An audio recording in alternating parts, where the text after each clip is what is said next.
What's up, my hungry gringos? Today we're going to be talking about my favorite weekend itinerary for the Colombian coffee region, aka Eje Cafetero. It involves hummingbirds, hot springs, and dinosaurs. Let's do it.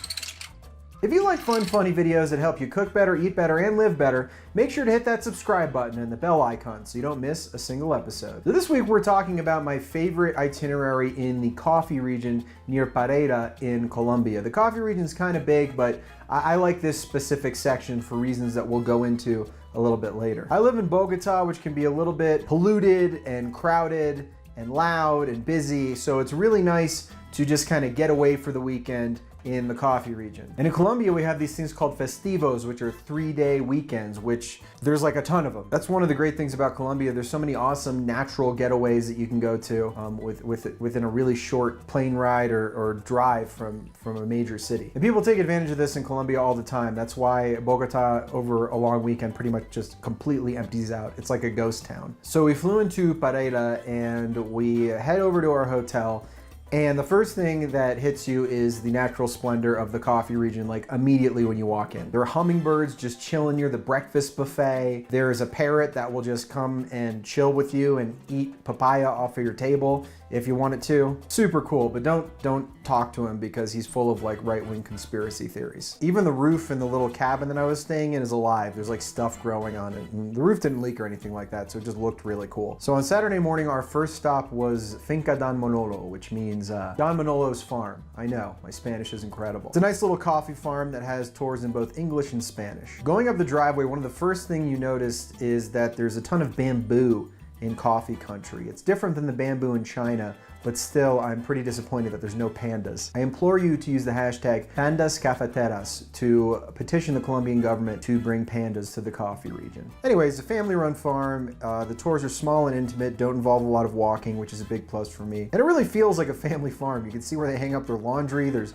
dogs running around, kids playing. It's super fun times. You learn a lot about the coffee making process from beginning to end, all the way from growing the coffee to washing it, drying it, and actually brewing the coffee itself. We've got a lot of biodiversity, so not only do you see coffee trees, you also get to see plátano trees. You can see some plátanos hanging up there that are ripening. They've also got a guava tree and they got some chocolate too. They even let me try a little dried raw cocoa nib, which, spoiler alert, tastes way better in a brownie. So once you learn about growing, washing, drying, and hulling, they will bring you to the final step, actually drinking the coffee. Bonus, they will go through literally every coffee brewing method on earth for you. Literally every single one. They won't make every brewing method, but they'll explain it to you. You might be there for a little while. Bonus, they gave us some really amazing brownies to eat while we were sipping on our coffee. And once you finish watching the roasting process, you can actually buy a bag of coffee to bring home. They're very affordable. They're super awesome. You're supporting a farm and you can impress all of your hipster friends. Before we left, we actually got some homemade beer, which was a really good IPA, and some ice cream with caramelized coffee bean on top, which was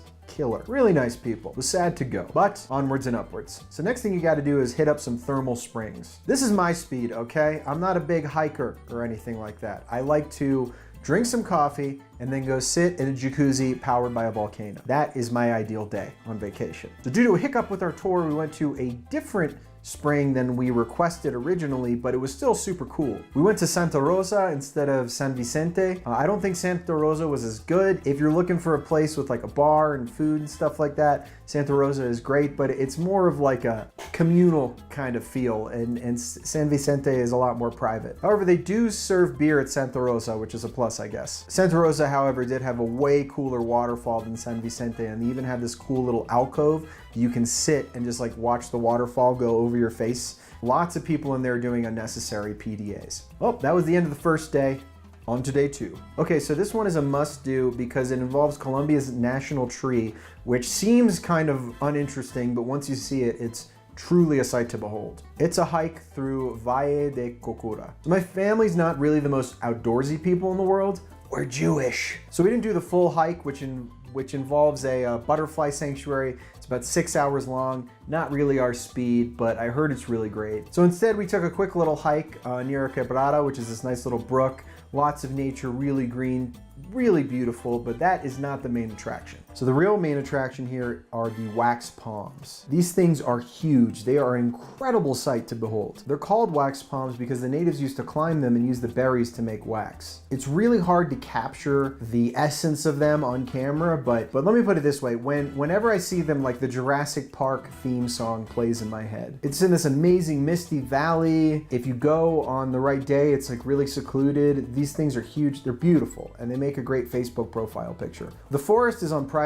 property, but it costs like $1 to get in. You can also ride on horseback, which is a cool option, but again, I'm Jewish, so I abstained. And just a little disclaimer here, we went this time on a Sunday for a holiday weekend, and it was slammed. So much traffic, horses, people, motorbikes, cars. Would not recommend it. I'm not saying skip it, but just prepare yourself. Okay, so I am the Hungry Gringo, and I would be remiss if I did not mention my favorite restaurant in the coffee region, if not my favorite restaurant in Colombia. It's called El Escobal, and it's this restaurant on a family farm that goes back generations. It's got this cute little house painted these wonderful colors, and it's also on an avocado farm, so you get to eat the avocados straight from their backyard. They do a really good ají de aguacate, and if you want to learn how to make it, click the link right over here. They also have this really great limeade. They call it lemonade, but it's limeade because they don't really have lemons in Colombia. They also have this awesome coconut limeade, which is really good, and the reason it's good is because it's full of coconut milk, which is essentially like drinking an entire cup of heavy cream. I think that they have the best empanadas that I've had in Colombia so far. If you don't agree with that, just angrily leave a comment in the comment section below. And they also have trout, which is a local specialty. It's really, really good. And this is the most important part. They have the best bathrooms that I've ever seen in my entire life.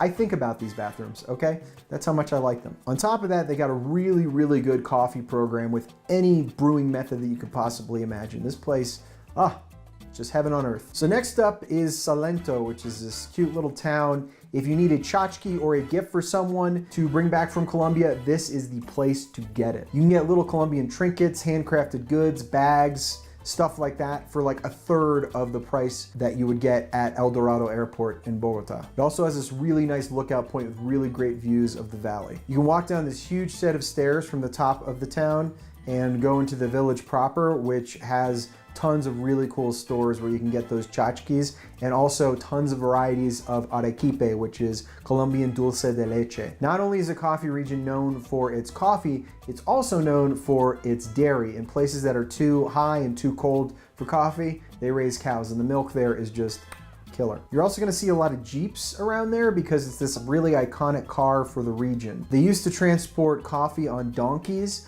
but after World War II, the US government had all of these extra Jeeps, so they sold them to Colombia. So that is like the regional car. You're gonna see them all over the place. There's also these cute little Jeeps that little kids can drive, which I think is the greatest thing ever. Again, we went on a festivo weekend on a Sunday, so this place was slammed, tons of people. Try maybe going on a weekday or just a regular weekend if you can. Coffee region is definitely one of my favorite places in Colombia. Have you ever been there before? Do you wanna go? Did this video make you wanna go? Let me know in the comment section below. What else would you like to know about traveling in Colombia? Let me know in the comments and I'll make a video about it. I always leave the coffee region with a heavy heart going back to Bogota, but I guess you can't live in paradise forever unless you live there, I guess. As always, make sure to like, subscribe, and hit that bell icon so you can get notified every time I drop a new video. Until next time, this is the Hungry Gringo, signing off.